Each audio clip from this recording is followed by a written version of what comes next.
지금 우리 한기 식구들은 에스겔서를 읽고 있습니다. 에스겔서는 우리가 주의 깊게 읽어봐야 될 성경 말씀입니다. 어느 성경은 안 그러겠습니까만 여러분, 이스라엘이 로마에 완전히 점령당해 있었을 때 하나님께서 그 시대와 장차 올 일들에 대해서 요한에게 요한 계시록의 말씀을 주셨지 않습니까? 이스라엘이 이제 남유다가 멸망당했을 때에 하나님께서 에스겔에게 계시의 말씀을 주셨습니다. 그렇기 때문에 에스겔에서는요, 이제 여러분 뒷장으로 가시면 아시겠지만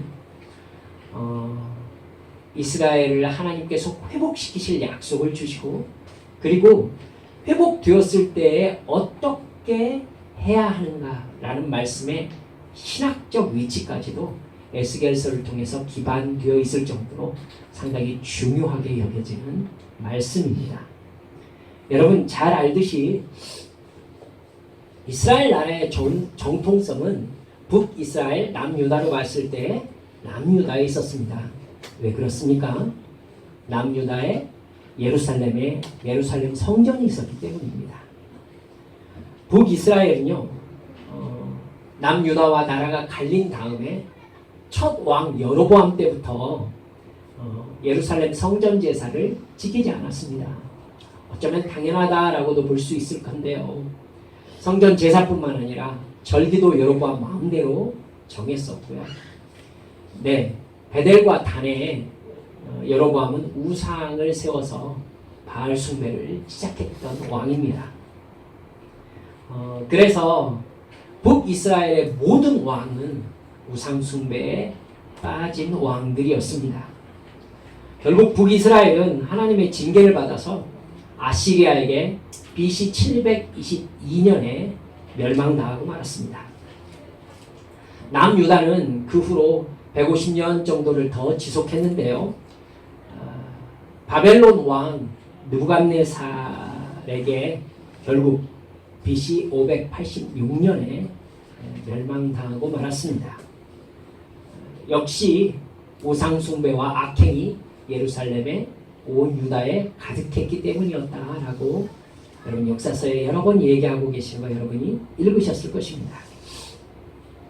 BC 586년 침입 때가 마지막 이스라엘이 멸망당했을 때인데요. 그때 그렇게 찬란하게 지어졌던 솔로몬 성전이 불타고 말았습니다. 1차 성전이 그렇게 소실되었죠. 근데요, 여러분, 이제 열왕기 하 마지막 장 여러분들이 또 읽으셨을 건데, 바벨론 왕 느부갓네살은요, 예루살렘에 3번 침입했었습니다. 3번. 그러니까 BC 586년이 느닷없이 느부갓네살이 와서 예루살렘을 확 멸망시켜서 남유다가 망하고 이게 아니었어요. 3차례에 걸쳐서 느부갓네살이 예루살렘에 들어왔습니다. 맨 처음 들어왔던 때가 BC 605년에 예루살렘에 1차 침입했습니다. 이때 여러분이 성경 읽으셨던 대로 다니엘과 세 친구들이 첫 포로로 바벨론으로 잡혀갔었습니다. 그리고 느부갓네살이 2차 예루살렘에 침입한 때가 BC 597년이었습니다. 이때 2차 포로가 끌려갔어요. 그 포로 중에 여러분 에스겔이 있었습니다. 에스겔 선지자가, 그래서 여러분들이 읽으셨지만은 에스겔 맨 처음에 그발강가에서 내가 하나님의 환상을 보았다라고 얘기한 그 그발강가가 바벨론에 있습니다. 마지막 완전하게 성전이 불탄 3차 침입이 BC 586년에 있었습니다. 이때 마지막 왕 시드기야가 바벨론으로 끌려갔습니다. 따라서 여러분 이스라엘의 포로 생활 70년이라고 얘기하지 않습니까?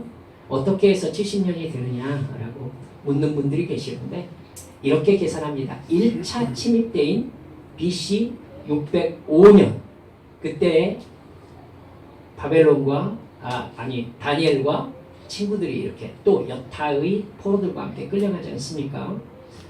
그때부터 페르시아의 고레스 왕이 유대인 포로 귀환령을 BC 536년에 내립니다. BC 536년에 내리는데 그 다음 해에 포로들이 귀환해 돌아오게 됩니다. 그렇게 계산해 보면은 1차 포로로 잡혀갈 때부터 돌아올 때까지 한 70년이 되게 됩니다. 다른 학자는 이렇게 얘기하기도 해요. 예루살렘 솔로몬 성전이 불탄 게 BC 586년이라고 말씀드렸잖아요. 그때 마지막 침입을 포로 생활의 시작으로 봅니다. 성전이 불탔다 이거죠. 그때부터 BC 516년 2차 수룹바벨 성전, 두 번째 세워진 성전이, 그러니까 돌아온 포로들이 세운 성전이 수룹바벨 성전이거든요. 그 수룹바벨 성전이 완공된 게 BC 516년입니다. 그러면은 첫 성전이 불탄 시간과 둘째 성전이 완공된 게 정확하게 70년이 걸리게 됩니다. 그러니까 사람이 포로로 끌려갔다 포로에서 해방된 것도 70년이고요. 성전이 불타고 성전이 다시 세워진 것도 70년입니다. 그렇게 해서 70년을 계산하는 학자들도 있습니다.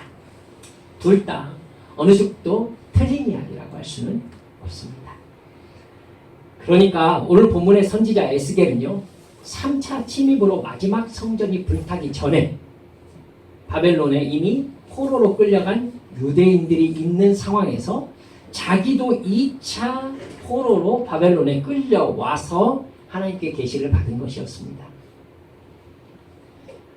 에스겔 1장 3절을 보면 이렇게 나옵니다. 갈대아 땅 그발 강가에서 여호와의 말씀이 부시의 아들 제사장 나 에스겔에게 특별히 임하고 여호와의 권능이 내 위에 있습니다. 여러분, 이제 에스겔이 어떤 상황에 놓여 있는지 좀 짐작하셨을 것입니다. 근데 3차에 걸쳐서 멸망하는 이 남유다의 정치 상황을 보면요, 참 이상하다 싶은 부분이 눈에 탁 띕니다. 이스라엘은 여러분 하나님의 나라죠. 하나님의 백성이 사는 나라예요. 여러분 그 민족을 통해서 하나님의 아들이 오시기로 작정되어 있습니다. 여러분 그렇기 때문에 이스라엘 나라에 다른 이방의 나라가 쳐들어와 가지고 하나님의 나라라고 일컬어지는, 여호와의 나라라고 일컬어지는 이스라엘 나라가 점령당한다. 이 상황은요, 하나님께서 이스라엘에게 진노하셔서 심판을 행하신 것, 아니면 최소한 이스라엘 백성들에게, 유다에게 강력하게 회개를 촉구하는 것입니다. 여러분 이스라엘 전 역사를 통해서 이것은 동일했잖아요. 여러분 사사기 읽고 계시죠? 사사기에서도 하나님께서 이방 민족에게 이스라엘을 팔았을 때에는 무슨 하나님의 어떤 메시지입니까? 회개하지 않으면 멸망한다. 이 이야기죠. 그리고 거기에는 하나님의 부분적인 심판도 들어있습니다. 선지자 이사야 때부터 남유다는 멸망할 것이다 라는 얘기를 계속 해왔었습니다. 우상 숭배하다가 결국 바벨론에 멸망할 것이다. 북방 민족이 쳐들어오게 될 것이다. 얼마나 자주 들었습니까? 하박국 선지자도 대놓고 바벨론에게 멸망당할 것이라고 예언했지 않습니까? 여러분 이스라엘 이 남유다가 멸망당할 때 동시대에 살았던 또 다른 선지자가 있었죠. 누구였죠? 에스겔 바로 전에 읽으셨던 예레미야입니다. 예레미야는요, 여러분 1차 침입이 있었던 여호야김 왕 때 여호야김 왕에게 직접 말했어요. 바벨론이 유다로 들어올 것이요, 예루살렘은 결국 망하게 될 것이요, 그러니 바벨론에게 항복하시오, 이랬단 말이에요. 여러분 그러니까 하나님으로부터 주어진 예루살렘의 멸망, 유다의 멸망은요, 아예 정해져 있는 것이었어요.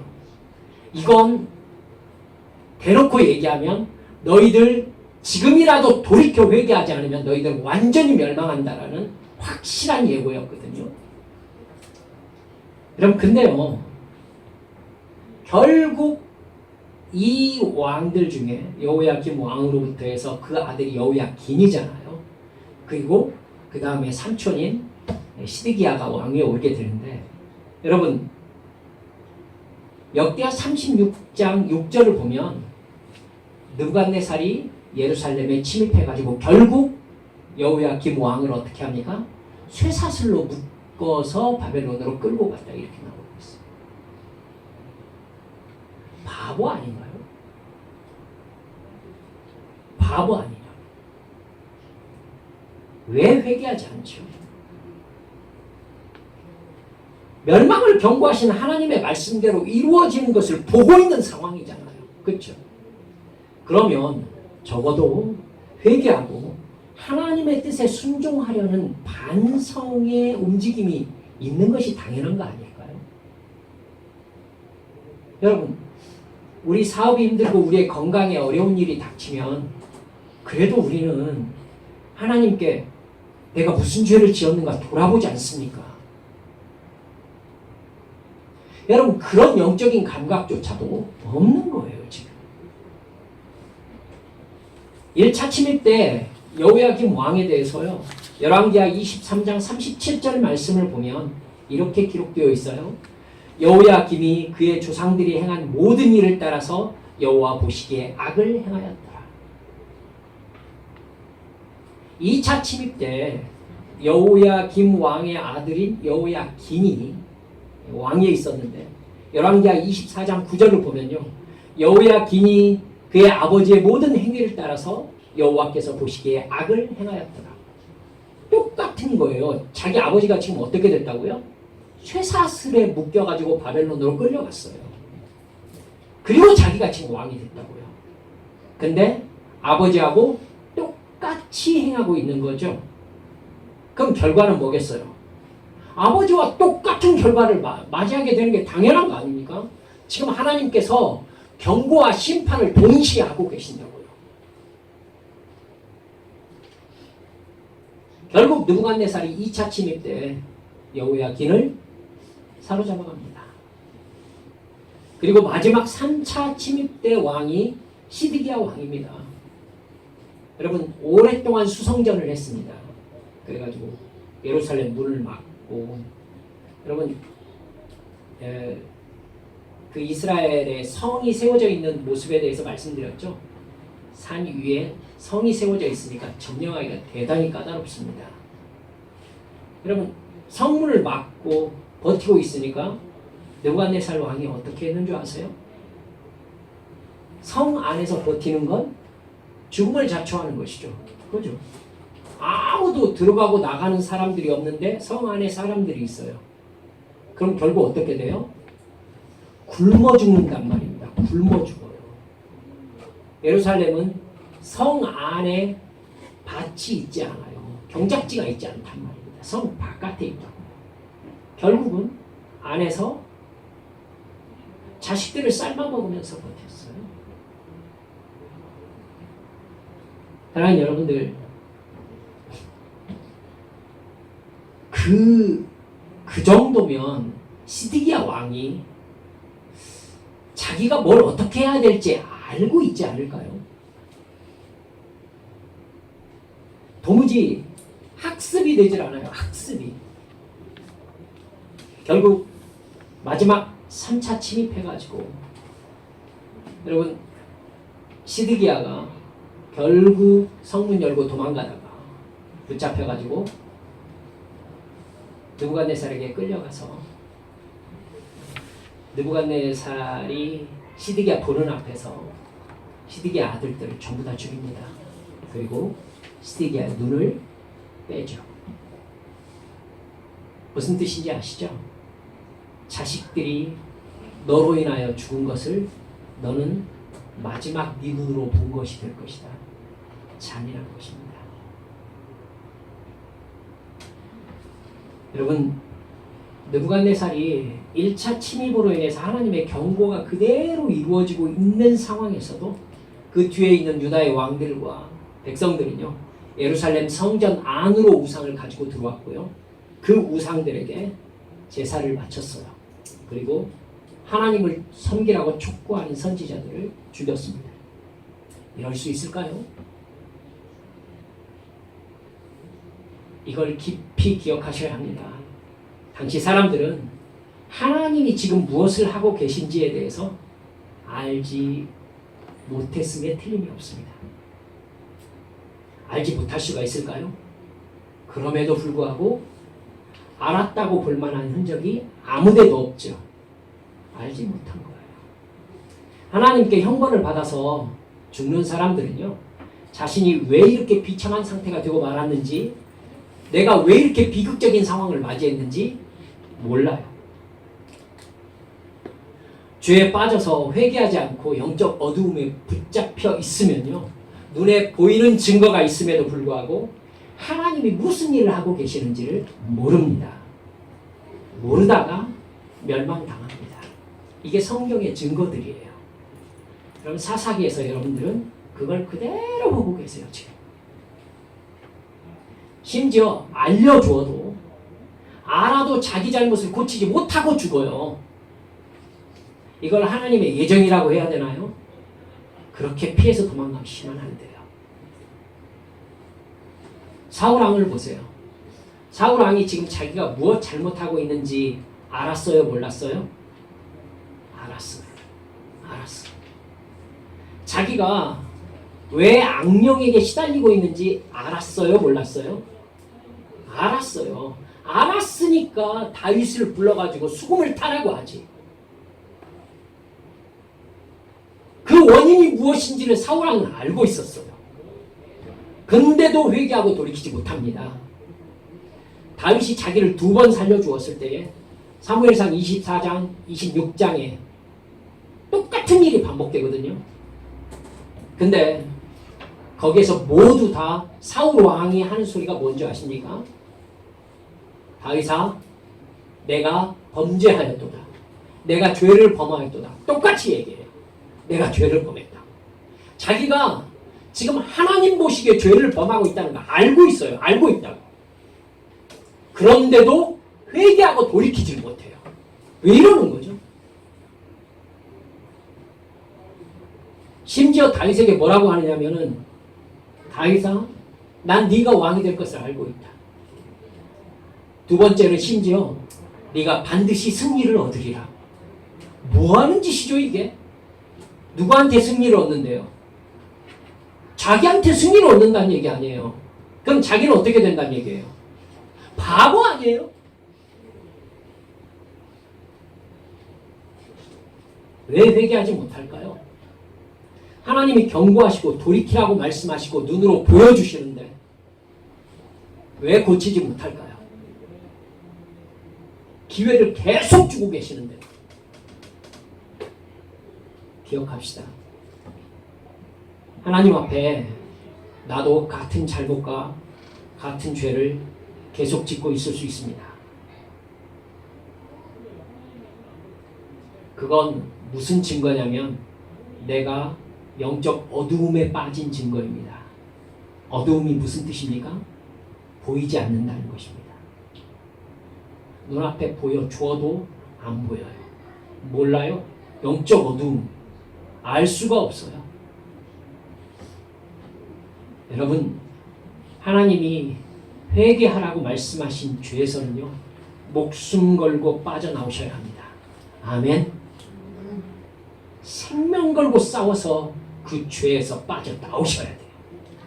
하나님께서 나를 딱 들어서 그 죄와 사망의 굴레로부터 해방시켜 주실 때까지 아주 그냥 내 생명을 걸고 싸워야 돼요.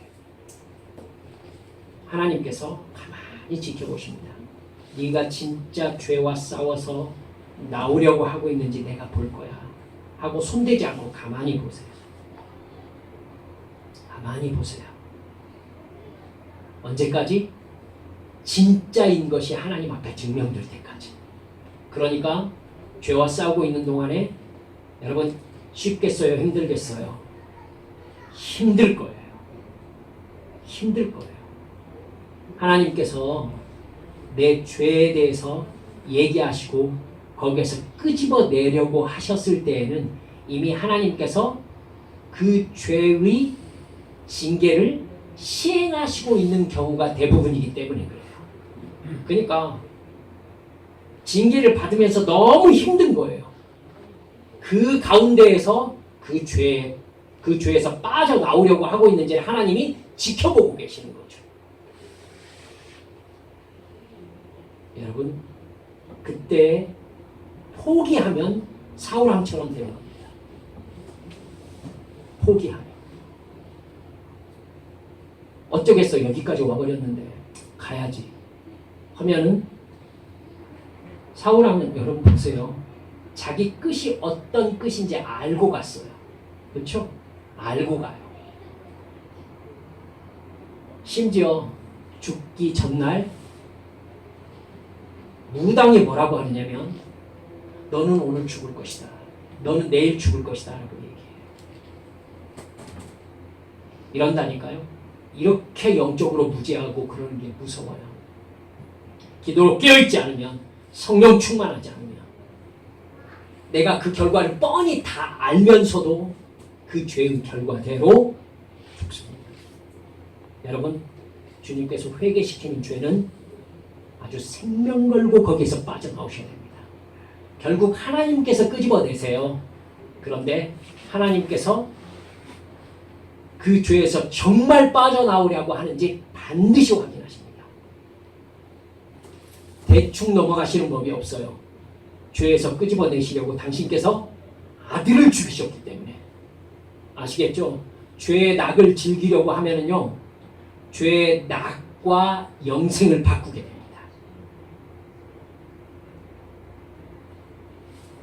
출애굽 1세대가 그렇게 해서 홍해는 건너놓고 요단강을 건너지 못한 채 광야에서 멸망당하고 말았습니다. 여러분 지금 남유다도 이미 경고받은 그대로 나라의 운명을 끝내고 있는 것입니다. 하나님은 바벨론에 끌려온 유다 백성들과 유다에 남아있는 백성들이 아직도 회개하지 않는다라고 에스겔에게 탄식하시면서 말씀하세요. 오늘 본문 7절을 보면 에스겔에게 이렇게 말씀하세요. 그러나 이스라엘 족속은 이마가 굳고 마음이 굳어 네 말을 듣고자 아니하리니 이는 내 말을 듣고자 하지 아니하리라. 11절을 보면 뭐라고 하시느냐면 사로잡힌 네 민족에게로 가서 그들이 듣든지 아니 듣든지 그들에게 과여 이르기를 주 여호와의 말씀이 이러하시다. 이렇게 하나님이 말씀하십니다. 여러분 포로로 끌려왔으면서도 하나님의 말씀을 들으려고 하지 않는 거예요. 얼마나 영적 어두움이 심각한지 아시겠죠? 에스겔 선지자는요. 포로로 끌려온 이스라엘 백성들에게 하나님의 말씀을 전하라고 보냄을 받습니다. 이 사람들에게 하나님의 말씀을 전하는 것이 의미가 있을까요? 하나님은요. 하나님의 징계를 받아서 포로로 끌려와 있는 사람들에게도 뭘 촉구하고 계세요? 회개를 촉구하고 계시는 것입니다.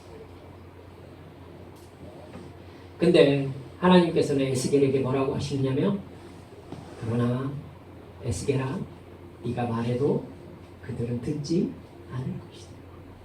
듣지 않을 것이다. 죄에 빠져서 영적으로 어두워지고 마귀에게 붙잡히면요 회개를 못합니다. 이게 가장 큰 저주죠. 회개를 못하는 거. 믿음은 어디에서 나요? 들음에서 나요. 믿음은 들음에서 나요. 말씀을 들으면 죄에 대하여, 의에 대하여, 심판에 대하여 알게 되고 회개하게 되는데 여러분 말씀을 들을 귀가 없는 거예요. 영적으로 닫혀 있는 거예요. 어둠에 사로잡혀 있는 거예요. 그러니까 깨달음이 없는 겁니다. 그런데도 하나님은 에스겔을 보내셔서 포로로 앞에온 유다 백성들에게 회개를 촉구하는 말씀을 전하게 하십니다. 오늘 본 말씀에서 에스겔을 이스라엘 족속의 파수꾼으로 세우셨다. 이렇게 말씀하십니다. 그리고 에스겔에게 사명을 하나님께서 주세요. 에스겔이 그 사명을 어떻게 감당하느냐가 이스라엘의 생명과 에스겔의 생명을 좌우하게 될 것이다 라고 말씀하시면서 하나님께서 아주 심각한 말씀을 하고 계세요. 이 말씀 우리도 깊이 담아두어야 합니다. 왜냐하면 지금이 말세의 지말이기 때문입니다. 여러분 어떻게 합니까? 지금이 어쩌면 남유다로 하면 여호야김 왕 근처의 시대인지도 모릅니다. 하나님께서 에스겔에게 이렇게 말씀하십니다. 에스겔아, 악인에게 너는 반드시 죽을 것이다 라고 내가 너한테 얘기했다고 해보자. 그때 너 에스겔이 하나님의 말씀을 그 악인에게 깨우쳐 주거나 경고해 주지 않으면 그 악인은 죽을 것이다. 어떻게 죽어요? 자기의 죄 때문에, 자기의 죄값으로 죽게 될 것이다. 하지만 그 사람이 죽은 책임은 누구에게 있다? 너 에스겔에게 있다. 왜냐하면 죽을 것이다 라는 말을 그 악인에게 전하지 않았기 때문이다. 하나님께서 죽이신다고 했으면 마땅히 네가 가서 그 악인에게 하나님이 너를 죽이신다고 한다. 회개하고 돌이켜라 라고 전해야 했을 거 아니냐. 이 말씀인 겁니다. 만일 그 악인에게 그렇게 깨우쳐 주었는데도 회개하지 않았다면 악인은 그 악행 때문에 죽겠지만 너는 네 생명을 보존할 것이다. 여러분 말이 신중합니다. 여러분 너는 네 생명을 보존할 것이다. 그렇지 않으면 에스겔의 생명이 위험했다는 얘기가 되네요. 의인의 경우도 마찬가지였어요. 의인의 경우도 만일 의인이 올바른 길에서 떠나 악을 행하면 그 사람이 지금까지 행한 의로운 행실은 모두 다 기억되지 않는다. 없는 것처럼 된다는 것이죠. 하나님이 그를 죽이시겠다는 겁니다. 그런데 에스겔이 그 의인에게 죄를 깨우쳐 주지 않으면 그 의인은 자기가 지은 죄 때문에 죽겠지만 그 사람이 죽은 책임은 에스겔 너에게 있다 이 얘기죠. 만일 그 사람이 죄에 대하여 의에 대하여 그 사람에게 에스겔이 가르쳐 주어서 그 의인이 죄에서 떠나면 그 의인은 살 것이다. 살 것이다. 그리고 너도 네 목숨을 보존하게 될 것이다. 여러분 이 주님의 말씀은 우리에게 두 가지를 정확하게 가르쳐주고 있습니다. 잊지 마시고 기억해 주시기 바랍니다. 첫 번째, 구원은 하나님의 말씀에 믿음으로 반응하는 사람이 받을 수 있다는 사실입니다. 다시요. 구원은 하나님의 말씀에 믿음으로 반응하는 사람만이 받을 수 있습니다. 언제나 잊지 말아야 되는 것은요. 하나님이 나에게 구원의 은혜를 주시고 나는 그 은혜를 믿음으로 받는다는 것입니다. 따라서 구원받지 못하는 것은 하나님 때문이 아니라 내가 믿지 않았기 때문입니다. 아멘. 마찬가지로 하나님의 은혜와 복을 누리지 못하는 까닭은 하나님이 주시지 않아서가 아니라 내가 하나님의 사랑을 믿지 않았기 때문입니다. 로마서 10장 9절 말씀을 보면 이렇게 말씀합니다. 네가 만일 내 입으로 예수를 주로 시인하며 또 하나님께서 그를 죽은 자 가운데서 살리신 것을 네 마음에 믿으면 구원을 받으리라. 아멘. 믿지 않으면 구원받지 못합니다. 예수님께서 이 세상에 계실 때에도 마태복음 9장 28절에서 이렇게 말씀하십니다. 그때 맹인들이 예수님께 찾아왔었습니다. 그때 예수님께서 이렇게 물으셔요. 내가 능히 이 일 할 줄을 믿느냐? 라고 물어요. 내가 능히 이 일 할 줄을 믿느냐? 맹인들이 주여 그렇습니다. 내가 믿습니다. 라고 대답합니다. 예수님께서 그들의 눈에 손을 대시고 뭐라고 하십니까? 눈이 떠져라? 아니었어요. 뭐라고 하셨죠? 너희 믿음대로 되라. 이렇게 말씀하셨어요. 이 부분에 대해서 우리가 심각하게 생각할 줄 알아야 됩니다. 주님께서 내가 맹인이라면 내 눈에 손을 대시고 네 믿음대로 되라고 했을 때에 우리 눈은 떠질까요?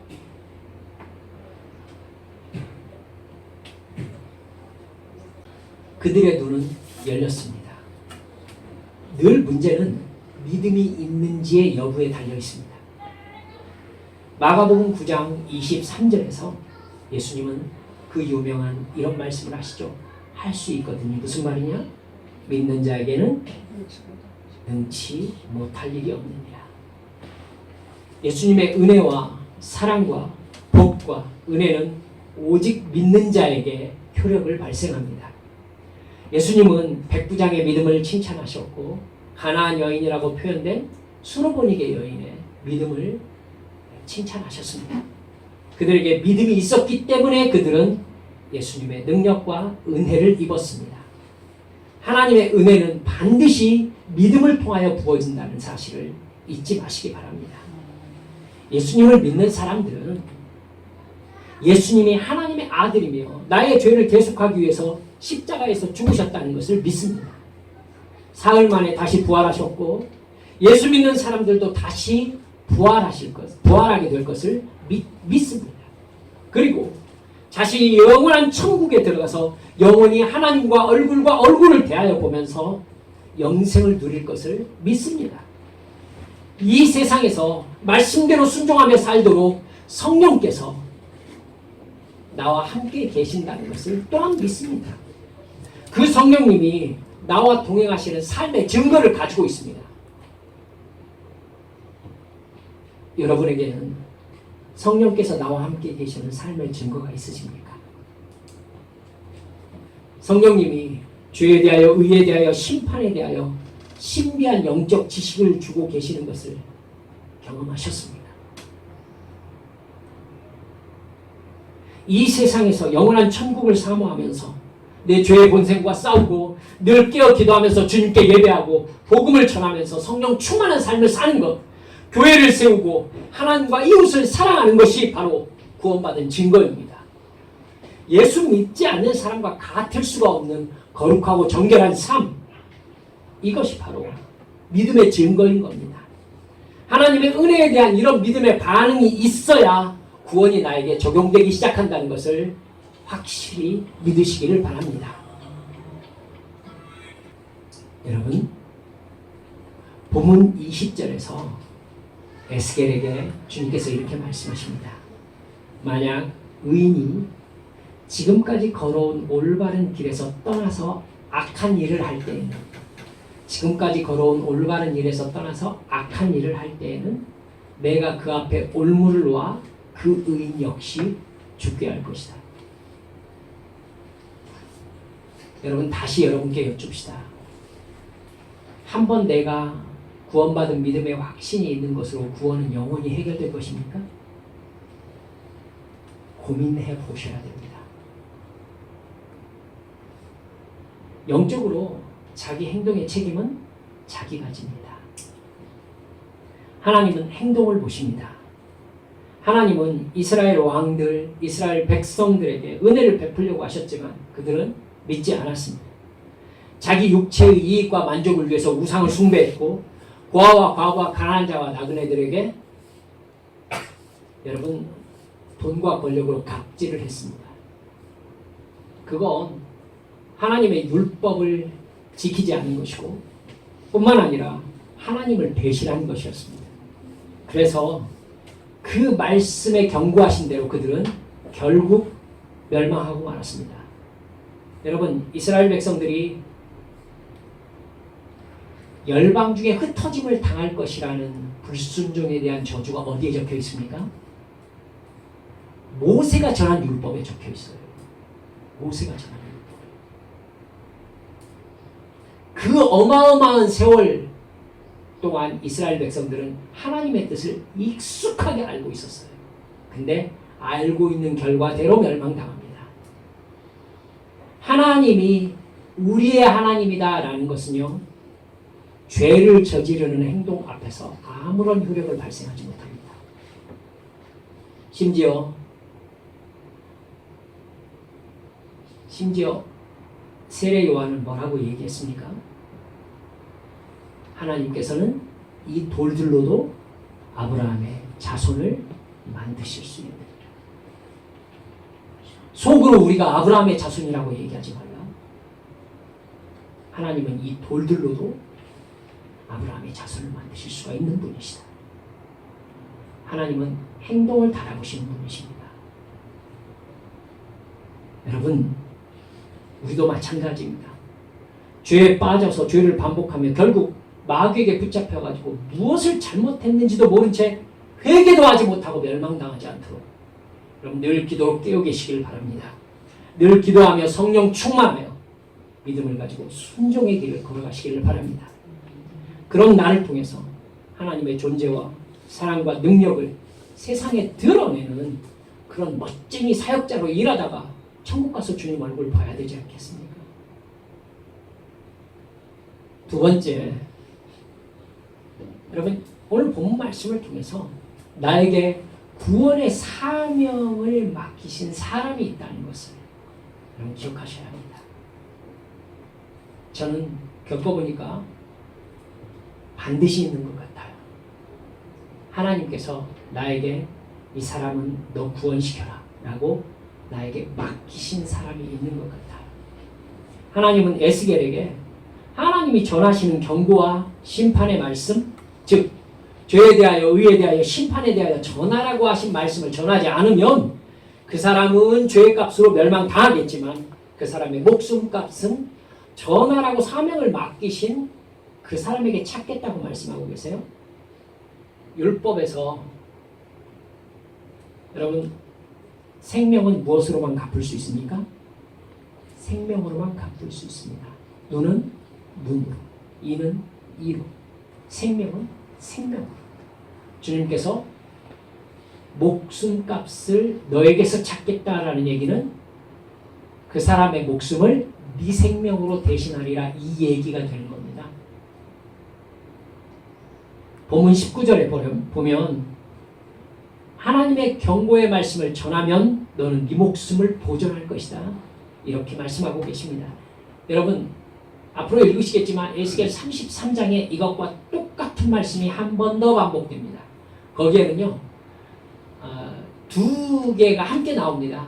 앞에 파수꾼의 얘기가 나옵니다. 내가 너에게 적이 쳐들어온다고 경고하는 파수꾼의 사명을 주어서 너를 세웠는데 적이 쳐들어왔을 때 네가 경고에 나팔을 불지 않으면 적이 쳐들어와가지고 사람을 죽이는 것은 이 사람들의 죄로 말미암아 심판을 받는 게 맞지만은 이 사람들의 죽음의 값을 나팔을 불지 않는 너에게서 내가 찾을 것이다. 이렇게 말씀하고 계십니다. 우리가 먼저 믿어서 성령 충만함을 받아서 구원과 영적인 세계를 알았다면 여러분 내가 지옥의 경고를 전하는 사람으로 세움받은 사람이라는 걸 깨달으셔야 합니다. 하나님께서 나에게 이 사람에게는 내가 복음을 전해서 이 사람 예수 믿게 해야 된다라는 부담감을 주신 사람이 있으십니까?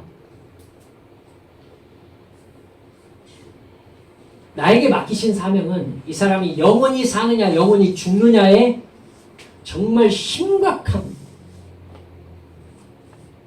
엄청나게 중요한 더 표현할 말이 없어서 그래요. 그 복음을 전하는 사명을 맡은 거예요. 성령으로 기도하는 사람은요 분명히 나에게 구하라고 지시하신 사람이 누구인지를 압니다. 알 수밖에 없어요. 주님께서 사람 구하라고 우리를 보내시기 때문에 그 복음을 전하는 사명을 감당하지 못한다면 성경은 여러 곳에서 내가 망한다라고 기록하고 있습니다. 사도 바울 고린도전서 9장 16절에서 뭐라고 합니까? 만일 복음을 전하지 아니하면 내게 화가 있을 것입니다. 누군가 죄 때문에 멸망당하는 것과 별개로 하나님의 경고와 복음을 전하지 않은 책임은 나에게 따로 묻겠다고 주님께서 말씀하고 계신 거예요. 따라서 합시다. 영적 책임을 두렵게 통감합시다. 예, 영적 책임을 두렵게 통감하시기 바랍니다. 구해내셔야 합니다. 말씀을 맺습니다. 하나님의 구원의 은혜는 여러분 하나님께서 성령의 강권하심으로 부어주시는 은혜입니다. 자, 잘 들으세요. 하나님의 구원의 은혜는 성령의 강권하심으로 부어주시는 그야말로 은혜예요. 은혜는 하나님의 것입니다. 그 은혜에 내가 믿음으로 반응할 때 비로소 내 삶에 구원과 복과 은혜가 적용됩니다. 물론 믿음도 하나님의 은혜의 범주 안에 있어요. 하나님께서 믿게 해주셔야 믿을 수 있다라는 말입니다. 여러분, 하지만 하나님께서는 우리에게 강제로 믿게 하지 않으십니다. 강제로 믿게 하지 않으십니다.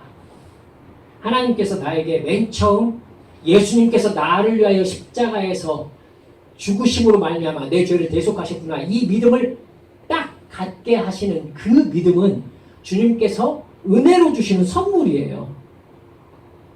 근데 그 믿음은요, 나의 것은 아니에요. 제 말 이해하실 수 있을지 모르겠네요. 이해하시기 바랍니다. 그게 내 것이 아니에요. 하나님께서 주신 거예요. 그럼 어떻게 해야 되죠? 그 믿음이 나의 것이 되게 해야 돼요. 내가 나의 것이 되게 해야 돼요. 그 믿음에, 하나님께서 강권함으로 주신 믿음에 나의 믿음으로 응답해야죠. 나의 믿음으로. 예, 믿습니다라는 믿음의 고백과 그 믿음을 내가 가졌음으로 말미암아 변화된 나의 삶으로 증명해야죠. 내가 그것을 믿는다라고. 무슨 말을 하는지 여러분 이해하시겠죠? 하나님은 그렇게 하도록 나를 설득하십니다. 요한계시록 3장 20절 말씀을 보면 주님께서 뭐라고 하십니까? 볼지어다 내가 문 밖에 서서 두드리노니. 여러분, 예수님이 문 밖에 서서 두드리는 그림 여러분 보셨을 거예요. 발견하셨습니까? 문에 문고리가 없습니다. 참 잘 표현했어요. 그 문은 안에서만 열게 되어 있습니다. 여러분, 내가 문을 열고 나가야 주님께서 내 안으로 들어오셔서 나는 그와 더불어 먹고 그는 나와 더불어 먹으리라고 주님께서 분명히 말씀하셨어요. 그러니까 주님은 내가 문을 열기를 기다리시고 설득하시는 거예요. 문을 부수고 들어오시는 게 아니에요. 문을 부수고 들어오셔서 나를 구원시키는 게 아니라고요. 주님께서는 나 여기 있어라고 계속 문을 두드리세요. 그 부름에 대한 반응은 내가 해야 돼요. 주님께서 나에게 천국이 있고 대속의 죽음이 있고 부활이 있다라고 나에게 가르쳐 주셨으면 그 가르쳐 주심에 대해서 내가 믿음으로 반응해야 돼요. 문을 열고 나가야 돼요. 예수님을 내 마음의 주인으로 모셔드려야 해요. 이건 나의 반응이죠. 이렇게 내 믿음으로 반응해야죠. 그래야 구원이 나의 것으로 적용되고 내 마음의, 내 인생의 주인이 예수님이 되시는 겁니다. 따라서 조금 지나치게 느끼실 줄 모르겠습니다만 제가 이렇게 얘기해 보면 어떻겠습니까? 하나님이 부어주신 은혜는 내가 믿는 만큼만 나의 것이다. 동의하실 수 있습니까? 네.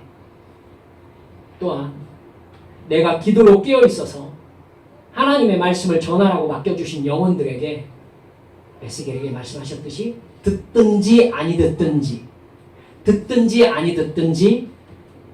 말씀을 전하는 사명자가 되셔야 합니다. 여러분 기도해 보세요. 하나님께 깊이 기도할수록 나에게 맡기신 영혼의 상태를 볼 수 있습니다.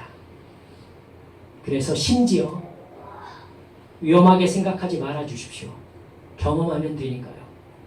그 사람에게 가서 깨어 기도하고 지금 하는 일 하나님 앞에 회개하지 않으면 하나님께서 네 몸을 치실 거야. 혹은 네 가정을 치실 거야. 네 사업을 흔드실 거야. 라고 얘기하실 수 있게 됩니다. 그리고 제 경험으로 하나님이 그렇게 주신 말씀은 이루어집니다. 그게 사명자예요. 사명자예요. 우리 한빛 성도들은 이 부분에 대해서는 흔들림 없는 믿음을 가져주시기 바랍니다. 심지어 내가 죄를 짓고 있는데 하나님께서 내 죄를 어떻게 처리하실지도 모르는 사람은 다른 사람의 죄와 그 결과에 대해서 말할 수 있는 영적인 밝음이 없죠. 없죠. 그러니까 우리 한빛 성도들은 늘 십자가 앞에 나아가 회개함으로 말미암아 거룩하고 정결한 심령을 유지하고 계셔야 돼요. 그러면 나에게 맡기신 영혼이 어떤 영적인 상태에 있는지를 내가 느낄 수 있고 볼 수 있습니다. 하나님의 눈을 허락하시니까. 여러분 이건 새삼스러운 일이 아니에요. 선지자들은 구약성경에서 내내 하나님께서 그렇게 행동하면 어떻게 하실 겁니다 라고 말씀을 전하는 삶을 살았어요. 예수님도 그러셨고요. 세례요한도 그랬고요. 예수님께서 세우신 모든 사도들이 그 사명을 감당했었습니다. 성령께서 오늘 또 우리를 통해 그 사명을 감당하게 하십니다. 그러니 늘 깨어 기도함으로 영적인 정결함을 유지하시고 하나님께서 주신 사명을 감당함으로 말미암아 영혼을 구원하시는 믿음의 성도들 모두 되어주시기를 주 예수님의 이름으로 축원합니다. 우리 함께 기도합시다.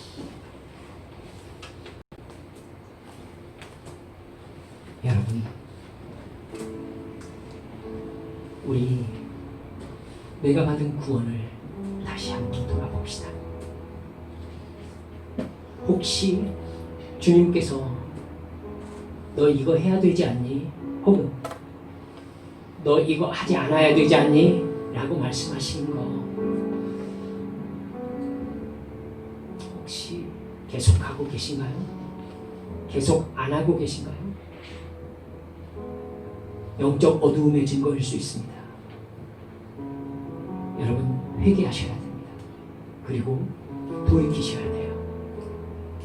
죄는 절대 그냥 넘어가지 않습니다. 회개하시거나 용서받거나 여러분 아니면 죄의 값을 치르셔야 합니다. 사랑하는 여러분들 또한 나에게 맡기신 나에게 구원하라고 구원시키라고 맡기신 영혼에 대해서 여러분 깨어 기도하며 그 영혼을 위하여 기도하고 그에게 복음을 전하기 위하여 애쓰고 계십니까? 이 시간 기도하시면서 주여 성령 충만케 하옵소서. 내가 영적 정결함과 거룩을 유지하게 하시고 그리하여서 주께 붙잡힌 사명자로 쓰임받을 수 있도록 성령님 내 안에 더 강하게 역사하여 주시라고 이 시간 소리내어 주님 앞에 함께 통성을 기도하시겠습니다. 기도합니다.